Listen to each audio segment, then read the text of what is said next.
या ठिकाणी जर पाहिलं तर आपले आता 31 तारखेला सांगली DCC बँकेचे पेपर होणार आहेत. आत्ताच बातमी आलेली पहा आणि लवकरात लवकर सगळ्यांनी अभ्यास करायचा मित्रांनो. आपल्याला जर या ठिकाणी अभ्यास झाला नसेल तर आपल्यासाठी मित्रांनो ₹399 फास्ट रिव्हिजनची PDF असणार आहे. ही PDF तुम्ही नक्की घ्या मित्रांनो. या PDF मधून भरपूर प्रश्न येत असतात. त्यामुळे लवकरात लवकर सर्वांनी PDF घ्यायची. पहा आता काय वाचावं काय नाही हे सुद्धा कळलं पाहिजे बघा. जे काही IMP असेल, लातूर असेल, त्याच्यानंतर जे काही DCC बँकेचे पेपर झाले आहेत, हे सगळे पेपर आपल्याकडे उपलब्ध आहेत पहा. त्यामुळे पैशाकडे पाहू नका बघा. ₹399 आपण कुठेही खर्च करतो. बाहेर जेवायला गेलो कुठे पेट्रोलला. त्यामुळे लवकरात लवकर घेऊन टाका. आता आपण एवढी फी भरली तिथे जाऊन आपल्याला काही ना काही आलं पाहिजे. त्यामुळे मित्रांनो ही जी काही PDF आहे खूप IMP PDF असणार आहे. लवकरात लवकर PDF घ्यायची. 9325230840 हा जो काय आपला फोनपे गुगल पे नंबर आहे यावरती ₹399 पाठवा. मी तुम्हाला एका मिनिटामध्ये सगळ्या PDF पाठवून देईल पहा. आणि WhatsAppला लगेच त्याचा स्क्रीनशॉट पाठवा. वेळ फार कमी आणि मित्रांनो आपण सेपरेट WhatsApp ग्रुप सुद्धा केला. या व्हिडिओची PDF तुम्हाला त्या ग्रुपवरती मिळणार आहे. तर डिस्क्रिप्शन बॉक्समध्ये आपण सांगली DCC बँकेसाठी एक WhatsApp ग्रुप तयार केला आहे पहा. तो तुम्ही नक्की जॉइन करा. जर जॉइन होता येत नसेल तर मला SMS करा. मी तुम्हाला जॉइन करून घेईल. पहिला प्रश्न आहे पहा, मिश्र अर्थव्यवस्था म्हणजे काय? तर मिश्र अर्थव्यवस्था म्हणजे मित्रांनो सार्वजनिक व खाजगी क्षेत्रामधील उद्योगांना समान वाव. ऑप्शन क्रमांक 1 आपल्या याचं काय आहे? बरोबर उत्तर आहे पहा. बघा मिश्र अर्थव्यवस्थेचं सार्वजनिक आणि सरकारी खाजगी क्षेत्र अशा दोन्ही क्षेत्राला एकत्र येऊन कार्य करण्यास एकत्र वाव असतो पहा. पुढचा प्रश्न आहे मित्रांनो, टिंबटिंब यांना अर्थशास्त्राचे जनक मानलं जातं. तर अर्थशास्त्राचे जनक कोणाला मानलं जातं? तर ॲडम स्मिथ आपल्या याचं योग्य उत्तर आहे काय? Adam Smith. बघा ॲडम स्मिथ यांनी 1776 मध्ये लिहिलेला वेल्थ ऑफ नेशन्स हा ग्रंथ अर्थशास्त्रातील पायाभूत मानला जातो. पुढील प्रश्न आहे पहा, की देशाचे जे काय राहणीमान आहे कशावरून ठरतं? राहणीमान कशावरून ठरतं? तर दरडोई उत्पन्न आपल्या याचं बरोबर उत्तर आहे पहा. लक्षात ठेवा दरडोई उत्पन्न. दरडोई उत्पन्नावरून देशातील लोकांची आर्थिक स्थिती आणि राहणीमानाचा दर्जा समजण्यास मदत होते पहा. पहिला प्रश्न आहे पहा, आर्थिक स्वातंत्र्य किंवा आर्थिक निर्णयाचे स्वातंत्र्य म्हणजे काय? याला उदारीकरण असं म्हणतात पहा. लक्षात ठेवा उदारीकरणांतर्गत उद्योगावरील आवश्यक सरकारी नियंत्रण आणि कायदेशीर बंधने शिथिल करून आर्थिक निर्णय घेण्याचे स्वातंत्र्य या ठिकाणी दिलं जातं. पुढचा प्रश्न आहे मित्रांनो, भारतीय अर्थशास्त्राचे जनक म्हणून कोणाला ओळखलं जातं? तर मित्रांनो दादाभाई नौरोजी. ऑप्शन क्रमांक 1 दादाभाई नौरोजी यांना ओळखलं जातं पहा. दादाभाई नौरोजी यांना सर्वप्रथम भारताच्या राष्ट्रीय उत्पन्नाची आणि गरिबीची शास्त्रीय आकडेवारी मांडली होती. पुढचा प्रश्न आहे पहा, भारतासाठी मिश्र अर्थव्यवस्थेची शिफारस सर्वप्रथम कोणत्या योजनेत करण्यात आली? तर कोणत्या योजनेमध्ये करण्यात आली? तर ऑप्शन क्रमांक 1 बॉम्बे योजना. मित्रांनो आपल्या याचं काय पहा योग्य उत्तर आहे. ऑप्शन क्रमांक 1 बॉम्बे योजना. तर मित्रांनो लक्षात ठेवा 1944 मध्ये उद्योगपतींनी तयार केलेल्या बॉम्बे प्लॅनमध्ये सर्वप्रथम भारतासाठी मिश्र अर्थव्यवस्थेचा पुरस्कार करण्यात आला. तर ऑप्शन क्रमांक 1 याचं काय पहा बरोबर उत्तर आहे. पुढील प्रश्न आहे मित्रांनो, खालीलपैकी कोणता कर हा केंद्र शासनाकडून योजला जातो आणि वसूल केला जातो, पण त्याच्या उत्पन्नामधील वाटा राज्यांनाही दिला जातो? तर मित्रांनो ऑप्शन क्रमांक 1 याचं काय पहा बरोबर उत्तर आहे. प्राप्तिकर. मित्रांनो काय त्याचं योग्य उत्तर आहे लक्षात ठेवा प्राप्तिकर. पुढील प्रश्न आहे पहा मित्रांनो, तर या ठिकाणी जर पाहिलं इन्कम टॅक्स प्राप्तिकर केंद्र सरकार गोळा करतं, परंतु वित्त आयोगाच्या शिफारशीनुसार त्याचा काही भाग राज्यांना सुद्धा वाटला जातो पहा. पुढील प्रश्न आपल्या स्क्रीनवरती आहे, की वांचू समिती. काय प्रश्न आहे पहा या ठिकाणी, वांचू समिती कशाशी संबंधित आहे? तर मित्रांनो ही कशाशी संबंधित आहे? तर प्रत्यक्ष कराशी संबंधित आहे. कशाशी? प्रत्यक्ष कर. प्रत्यक्ष कर बघा कायद्यांमधील सुधारणा आणि काळा पैसा बाहेर काढण्यासाठी वांचू समितीची स्थापना करण्यात आली होती पहा. चला पुढचा प्रश्न आहे मित्रांनो, एकाच राज्यामधील व्यापारामध्ये केंद्र शासनाकडून आकारला जातो. तर एकाच राज्यामध्ये कोणता आकारला जातो? तर CGST याचं बरोबर उत्तर आहे पहा. लक्षात ठेवा CGST. राज्यामध्ये बघा राज्यांतर्गत इंट्रास्टेट व्यापारावर केंद्र सरकारचा हिस्सा म्हणून केंद्रीय वस्तू आणि सेवा कर आकारला जातो. पुढचा प्रश्न मित्रांनो, खालीलपैकी कोणता कर हा केंद्र शासनाच्या उत्पन्नाचे एक साधन आहे? तर मित्रांनो ऑप्शन क्रमांक 1 आयकर आपल्या याचं काय आहे पहा बरोबर उत्तर आहे. लक्षात ठेवायचं आहे आयकर आपल्या याचं बरोबर उत्तर आहे पहा. चला पुढचा प्रश्न आहे मित्रांनो, GST मध्ये यस कशासाठी आहे? तर यस मित्रांनो कशासाठी आहे? तर सेवा. मित्रांनो याचं बरोबर उत्तर आहे पर्याय क्रमांक 1 सेवा. GSTचं पूर्ण रूप काय पहा, गुड्स अँड सर्व्हिस टॅक्स, ज्यामध्ये यसचा अर्थ होतो सर्व्हिस किंवा सेवा. चला पुढील प्रश्न मित्रांनो आपल्या स्क्रीनवर आहे पहा, सांगली DCC बँक भरती या ठिकाणी निघालेली आहेत आणि मित्रांनो या ठिकाणी आपल्याला जर पोस्ट काढायची असेल तर सगळे विषय करणं खूप गरजेचं आहे पहा. सहकार, बँकिंग, सामान्य ज्ञान, इंग्रजी, संगणक प्रश्न, गणित, बुद्धिमत्ता, मराठी व्याकरण हे सगळे प्रश्न तुम्हाला या ठिकाणी मिळणार आहेत. त्याचबरोबर PYQ सुद्धा भेटणार आहेत पहा. आणि मित्रांनो हे सगळे प्रश्न 10,000 असणार आहेत ₹399 ला. तुम्हाला काय करायचं आहे, आपला जो काही फोनपे नंबर आहे 9325230840 या नंबरला ₹399 पेड करायचे आहेत आणि त्याचा स्क्रीनशॉट मित्रांनो याच नंबरला सेंड करायचा आहे. मी तुम्हाला एका मिनिटामध्ये सर्व PDF पाठवून देईल पहा. आता मित्रांनो लवकरात लवकर सर्वांनी या PDF घ्यायचे आहेत पहा. वेळ फार कमी आहे पहा. कमी वेळेमध्ये जास्त अभ्यास करण्यासाठी आपण हे PDF तयार केलेले आहेत. वेळ वाया घालवू नका मित्रांनो. कारण की जितका जास्त उशीर करताल तितका जास्त आपलंच या ठिकाणी नुकसान होणार आहे पहा. कारण की कॉम्पिटिशन भरपूर असणार आहे, जागासुद्धा भरपूर आहेत पहा आणि नोकरी लागायचा चान्ससुद्धा या ठिकाणी चांगला आहे. संधीचं सोनं करून घ्या मित्रांनो. कमी वेळेत जास्त अभ्यास करण्यासाठी आपण या PDF तयार केले आहेत पहा. हे सगळे विषय तुम्हाला या ठिकाणी मिळणार आहेत ₹399 ला. मित्रांनो या ठिकाणी पहा कॉम्बो अभ्यास करणं खूप गरजेचं आहे पहा. एकच विषय रटाळवाणी वाचून जमणार नाही या ठिकाणी. सगळ्या विषयाला सारखं वेटेज सुद्धा भेटलं पाहिजे. यासाठी मित्रांनो फोनपे, Google पे नंबर आपला 9325230840 आहे. यावरती तुम्हाला या ठिकाणी सगळं मिळून जाईल. पेमेंट करा. पेमेंटचा स्क्रीनशॉट पाठवा. मी एका मिनिटामध्ये तुम्हाला सगळे प्रश्न आणि उत्तरं पाठवून देईल. पैशाकडे बघू नका. आज पैसे आहेत पहा. वेळ नसते पहा. गेलेली वेळ परत नसते. पैसे कधी पण कमविता येतात, परंतु गेलेली वेळ आपल्या हातामध्ये नाही पहा. ₹399 आपण कुठेही खर्च करतो.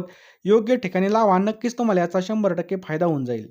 चला जास्त काही सांगत नाही, तर लवकरात लवकर जा फोनपेमध्ये पेमेंट करा. मी तुम्हाला एका मिनिटामध्ये सर्व PDFs पाठवून देईल. रेपो रेट म्हणजे ज्या व्याजदराने, तर रेपो रेट म्हणजे RBI काय करते, व्यापारी बँकांना कर्ज देते. त्याला रेपो रेट असं म्हणतात पहा.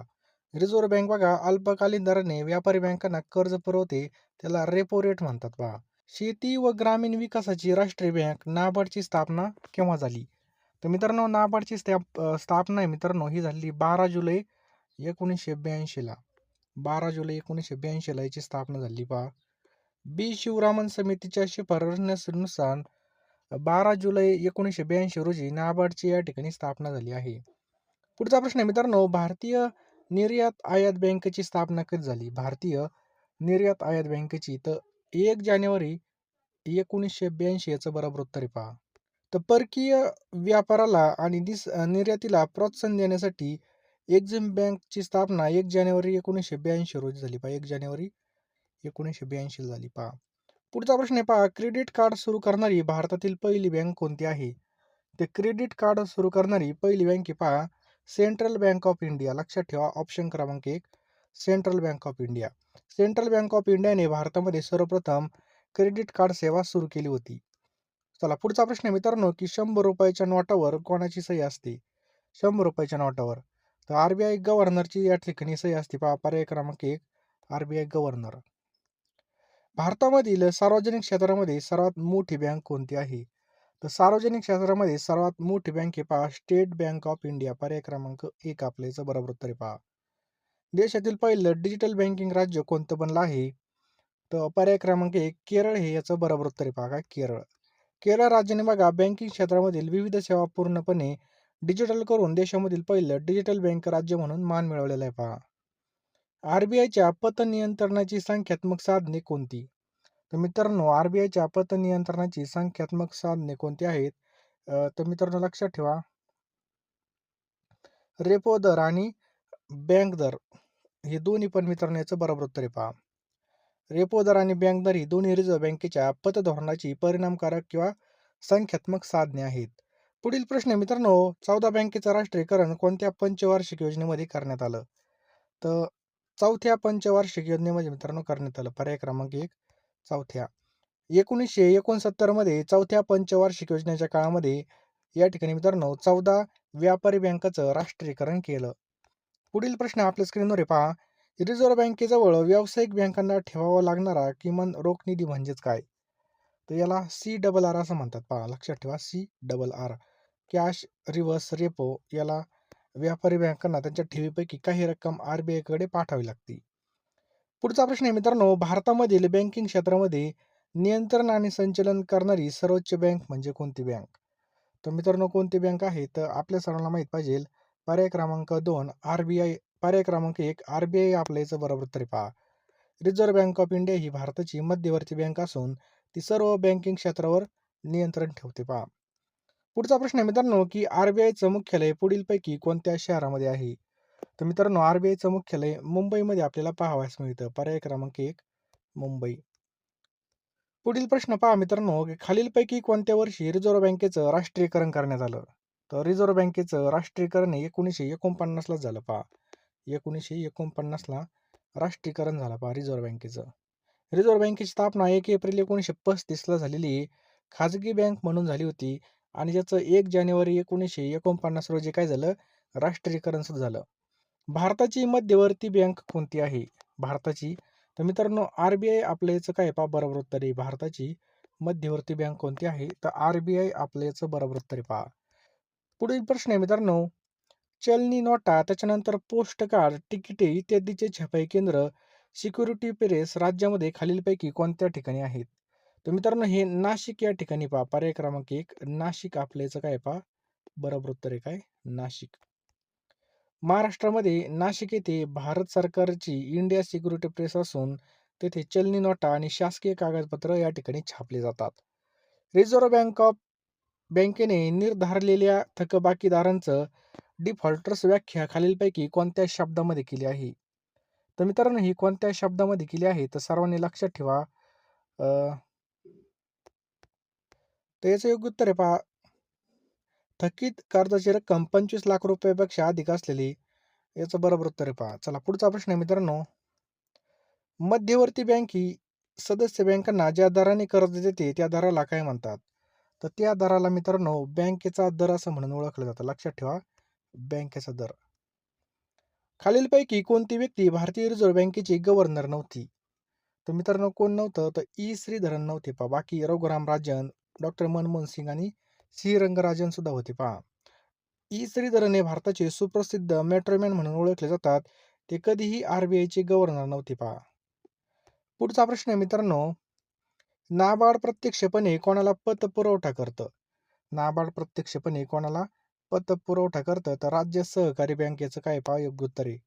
राज्य सहकारी बँक. नाबार्ड ही सर्वोच्च संस्था थेट कृषी क्षेत्राला कर्ज न देता राज्य सहकारी, कृषी, ग्रामीण विकास बँकांना वित्त पुरवठा करते. चला पुढचा प्रश्न आहे, खालीलपैकी कोणत्या ठेवीवर बँक व्याज देत नाही? तर मित्रांनो याचं योग्य उत्तर आहे पहा, चालू ठेवी, त्यालाच करंट अकाउंट म्हणून सुद्धा ओळखलं जातं.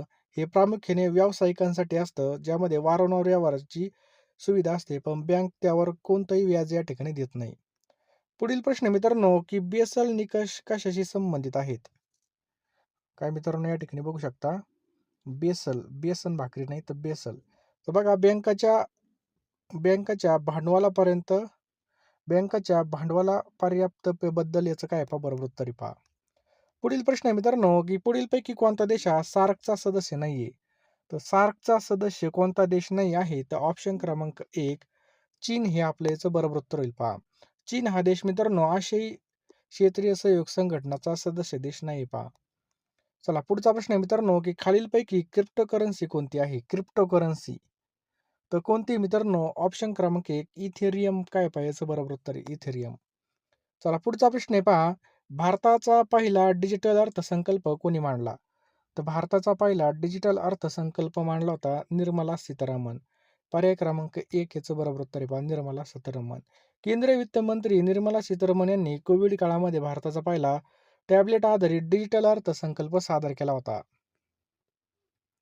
भाववाढीच्या तेजीच्या काळामध्ये खालीलपैकी कोणते राजकोषीय धोरण वापरलं जातं? तर मित्रांनो लक्षात ठेवा, सार्वजनिक कर्जामध्ये वाढ. ऑप्शन क्रमांक 3 मित्रांनो याचं काय पहा बरोबर उत्तर आहे. आलं लक्षात? तेजीच्या काळामध्ये लोकांच्या हातातील पैसा कमी करण्यासाठी आणि महागाई नियंत्रणात आणण्यासाठी कर या ठिकाणी वाढवले जातात. भाववाढीच्या काळामध्ये पुढील कोणते परिणाम होतात? भाववाढीच्या काळात. तर मित्रांनो लक्षात ठेवायचे कोणते परिणाम होतात? त्याचे योग्य उत्तर आहे पहा ऑप्शन क्रमांक या ठिकाणी जर पाहिलं, पैशाचं मूल्य घटतं आणि या ठिकाणी पुन्हा काय होतं? वस्तूपेक्षा मूल्य वाढतं पहा. वस्तूचं मूल्य वाढतं म्हणजे 1 आणि 4 हे दोन्ही पण पर्याय बरोबर आहेत. राजकोषीय तूट म्हणजे काय? मित्रांनो राजकोषीय तूट म्हणजे याचं योग्य उत्तर आहे पहा सरकारवर कर्ज निर्माण करणारी जमा. तर सरकारची एकूण प्राप्ती आणि एकूण खर्च यातील तफावत कर्ज वगळून म्हणजेच राजकोषीय तूट याला म्हणलं जातं पहा. पुढचा प्रश्न आहे मित्रांनो, शासनाने केलेल्या खर्चाची हिशोबी तपासणी कोणती संसदीय समिती करते? तर कोणती करते मित्रांनो? तर लोकलेखा समिती. पर्याय क्रमांक 1 आपलं याचं उत्तर होईल लोकलेखा समिती मित्रांनो. नियंत्रक आणि महालेखा परीक्षक यांच्या अहवालावरून सरकारी खर्चाची छाननी करण्याचं काम लोकलेखा समिती करत असते पहा. स्वतंत्र भारताचे पहिले अर्थमंत्री कोण होते? तर स्वतंत्र भारताचे पहिले अर्थमंत्री होते ऑप्शन क्रमांक 1 जॉन मथाई. स्वतंत्र भारताचे पहिला अर्थसंकल्प आर के शनमुखम शेट्टी यांनी मांडला होता चेट्टी यांनी मांडला होता.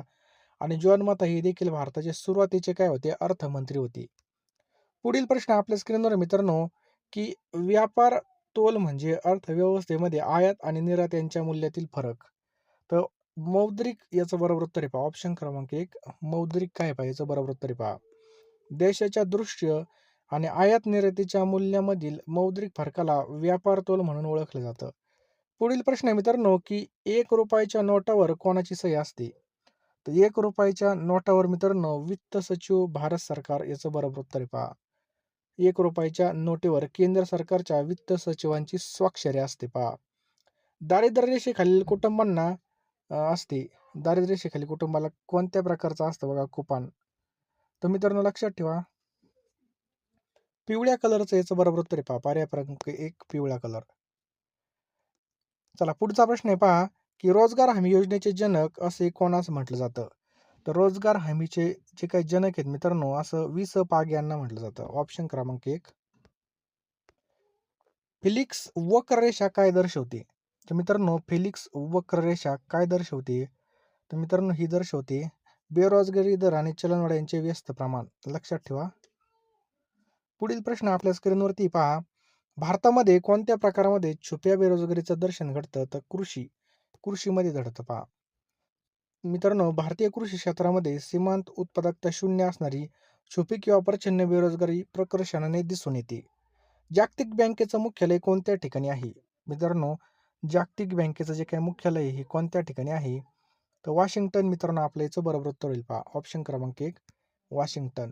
जागतिक बँकेतील आपण वर्ल्ड बँक म्हणतो तिचं अमेरिकेमधील वॉशिंग्टन DC या ठिकाणी तिचं मुख्यालय आपल्याला पाहावयास मिळतं. सार्क संघटनेच्या स्थापनेसाठी कोणत्या देशाने पुढाकार घेतला? तर मित्रांनो आपल्या भारत देशाने या ठिकाणी पुढाकार घेतला पहा. पर्याय क्रमांक 1 भारत. दक्षिण आशियाई देशांमध्ये सहकार्य वाढवण्यासाठी बांगलादेशसह भारताने सार्कच्या स्थापनेमध्ये महत्वाचा पुढाकार घेतला पहा. पुढचा प्रश्न काय आहे मित्रांनो, की CRISL कोणत्या प्रकारची संस्था आहे? तर मित्रांनो ही कोणत्या प्रकारची संस्था आहे? तर ऑप्शन क्रमांक 1 पत दर्जा मापन संस्था आहे पहा. मित्रांनो ही काय आहे? पत दर्जा मापन संस्था आहे पहा. पुढचा प्रश्न आहे मित्रांनो, की ट्रिप्स आणि ट्रिम्स कोणत्या यंत्रणेशी निगडीत आहेत? हे कोणत्या एक यंत्रणेशी मित्रांनो WTO वर्ल्ड ट्रेड ऑर्गनायझेशन याचं काय आहे? लॉंग फॉर्म आहे पहा. जागतिक व्यापार संघटना याच्या अंतर्गत ट्रिप्स आणि ट्रिम्स या संकल्पना येतात. चला पुढील प्रश्न आहे पहा. पहिली वसुंधरा परिषद कोठे भरली होती? तर पहिली वसुंधरा परिषद कुठं भरली होती? तर रिओ डी जानेरो या ठिकाणी भरली होती पहा. 1922 मध्ये ब्राझीलमधील रिओ डी जानेरो येथे पहिली आंतरराष्ट्रीय पृथ्वी परिषद भरली होती. पुढचा प्रश्न आहे मित्रांनो, रेड क्रॉस या संस्थेचं मुख्यालय कोठे आहे? तर रेड क्रॉस या संस्थेचं मुख्यालय जिनिव्हा या ठिकाणी पहा. कुठं? जिनिव्हा या ठिकाणी. आंतरराष्ट्रीय रेड क्रॉस समितीचे मुख्यालय स्वित्झर्लंडमधील जिनिव्हा येथे पहा. पुढील प्रश्न आहे मित्रांनो, युनोच्या सुरक्षा समितीवर कायमस्वरूपी सदस्यामध्ये खालीलपैकी कोणत्या देशाचा समावेश नाही? तर मित्रांनो कोणत्या देशाचा समावेश नाही? तर ऑप्शन क्रमांक 1 जपान आपल्या याचं बरोबर उत्तर होईल पहा.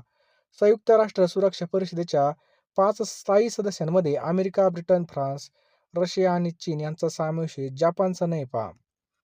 पुढील प्रश्न आहे मित्रांनो, की इरिडा IRDAI ही कोणत्या क्षेत्राशी संबंधित नियामक म्हणून काम करते? तर मित्रांनो ही कोणत्या आहे याचं उत्तर काय होईल? तर लक्षात ठेवायचं आपल्याला ऑप्शन क्रमांक 1 विमा याचं काय होईल? बरोबर उत्तर होईल पहा. काय? विमा. पुढचा प्रश्न आहे मित्रांनो, UTI या IDBI या वित्तीय संस्थेची स्थापना कोणत्या पंचवार्षिक योजनेच्या दरम्यान करण्यात आली? तर तिसरी ऑप्शन क्रमांक 1 तिसरी योजनेच्या दरम्यान करण्यात आली पहा.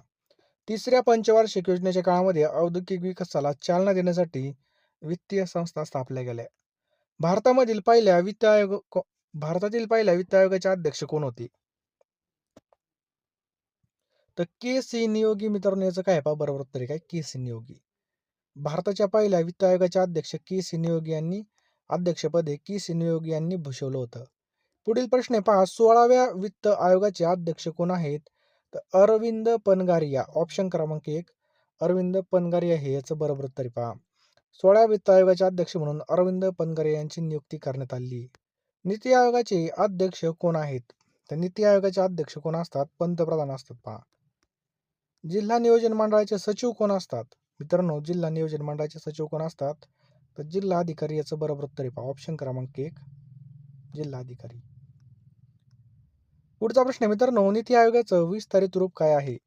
तर नीती आयोगाचं विस्तारित रूप काय आहे? तर लक्षात ठेवा पहा, national institution for transforming India हे याचं बरोबर उत्तर आहे पहा.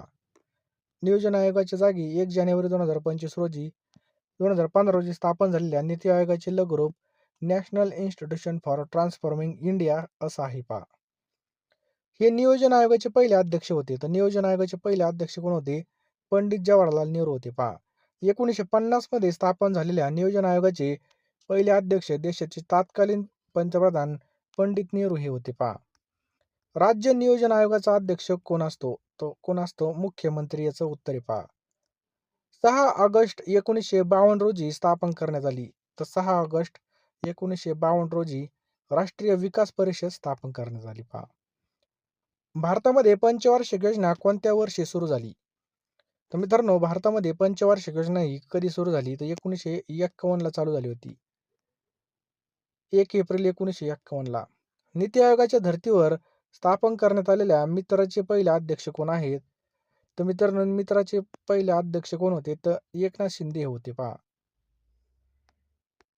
पुढील प्रश्न मित्रांनो, महाराष्ट्राचे मुख्य कोरडवाहू शेती संशोधन केंद्र खालीलपैकी कोठे कार्यान्वित आहे? तर मोहोळ या ठिकाणी कार्यान्वित पहा. धान्याचा साठा वितरण वाटप विक्री करण्याचे कार्य कोणाचं आहे? तर हे मित्रांनो, भारतीय अन्न महामंडळाचे आहे पहा. भारतीय अन्न महामंडळ अन्नधान्याची खरेदी, साठवणूक आणि सार्वजनिक वितरण प्रणालीला हे काम करत असतं. पुढचा प्रश्न मित्रांनो, पिकाच्या आधारभूत किमती कोण जाहीर करतं? तर आधारभूत किमती मित्रांनो, केंद्रीय कृषी मंत्रालय जाहीर करतं पहा. लाल क्रांती कशाच्या उत्पन्न वाढीशी संबंधित आहे? लाल क्रांती तर शेळी आणि मेंढीच्या याचं बरोबर उत्तर होईल पहा. लाल क्रांती प्रामुख्याने मांस, टोमॅटो उत्पादनाशी किंमत शेळी मेंढी उत्पादनाशी पहा. नेक्स्ट क्वेश्चन आहे पहा, चलनवाढीमुळे कोणाला फायदा होतो? तर ऋणकोला मित्रांनो या ठिकाणी फायदा होतो पहा. कोणाला? ऋणको. महागाईमुळे पैशाचं मूल्य घटल्याने कर्जदारांना ऋणको म्हणजे कर्ज फेडताना कमी मोलाचे पैसे द्यावे लागतात. पुढचा प्रश्न आहे मित्रांनो, दुसऱ्या योजनेच्या काळामध्ये भिलाई येथे उभारलेल्या पोलाद निर्मिती प्रकल्पाला कोणत्या देशाचं सहाय्य लाभलं? तर मित्रांनो, सोव्हिएत युनियनचं या ठिकाणी सहाय्य लाभलं होतं. छत्तीसगडमधील भिलाई इस्पात प्रकल्प सोव्हिएत युनियनच्या म्हणजे रशियाच्या सहकार्याने उभारण्यात आला होता पहा. आपत्ती व्यवस्थापन कायदा भारत सरकारने कधी संमत केला? तर 2005 मध्ये मित्रांनो हा संमत केला. कधी? 2005 मध्ये. राष्ट्रीय पातळीवर आपत्ती व्यवस्थापनासाठी भारत सरकारने 2005 मध्ये आपत्ती व्यवस्थापन कायदा पारित केला. पुढील प्रश्न आहे मित्रांनो, की बजेट 2023 मध्ये प्रस्तावित केलेली अमृत धरोहर ही योजना कशाच्या संबंधित होती? तर मित्रांनो, ही पाणथळ विकासाच्या संदर्भामध्ये होती पहा. चला पुढील प्रश्न आहे, बिटकॉइन ही कोणत्या प्रकारची मुद्रा आहे? तर मित्रांनो, ही मुद्रा आहे, मुद्रा नाही तर क्रिप्टोकरन्सी पहा. मित्रांनो, हे ब्लॉकचेन तंत्रज्ञानावर आधारित आहे. जगातील पहिली प्रसिद्ध डिजिटल किंवा क्रिप्टोकरन्सी पहा. नेक्स्ट आहे पहा, खालीलपैकी कोणत्या आर्थिक साधनांचा निर्देश प्लास्टिक मनी म्हणून केला जाईल?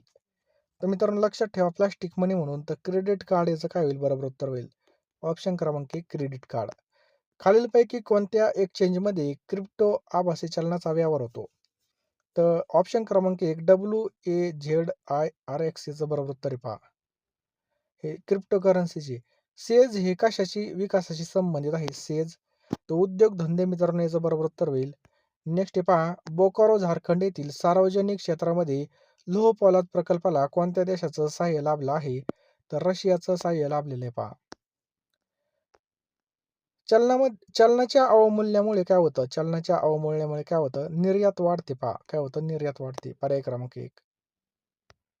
पर्यंत आले असाल तर तुम्ही बघा एकदम जागरूक आहात पहा.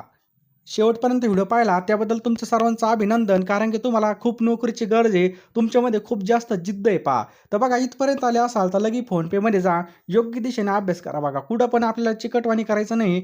योग्य ठिकाणी पैसा गेलाच पाहिजे आणि चांगल्या प्रकारे नॉलेज घेतलं पाहिजे आणि आपण या ठिकाणी अभ्यास पण केला पाहिजे पहा. अभ्यासासाठी मित्रांनो ही चांगली इन्व्हेस्टमेंट असणार आहे.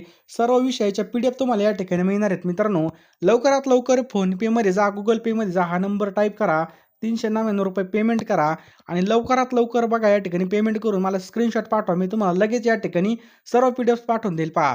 दिवसाची रात्र करा, रात्रीचा दिवस करा, परंतु अभ्यास करा. अभ्यास करणं खूप गरजेचं आहे या ठिकाणी सध्याच्या काळामध्ये. तरच आपल्याला या ठिकाणी मिळणार आहे मित्रांनो पोस्ट. त्यामुळे लवकरात लवकर घ्या पी-डी-एफ बघा. हे सगळे विषय तुम्हाला या ठिकाणी मिळणार आहे मित्रांनो. वेळ फार कमी आहे पहा. आता या ठिकाणी आपले हॉल तिकीट सुद्धा येऊन जातील आणि आपल्याला बघा काही सुचणार नाही टायमाला. त्यामुळे लवकरात लवकर फोनपेमध्ये जा. पेमेंट करा. मी तुम्हाला 1 मिनिटामध्ये सर्व पी-डी-एफ या ठिकाणी पाठवून देईल.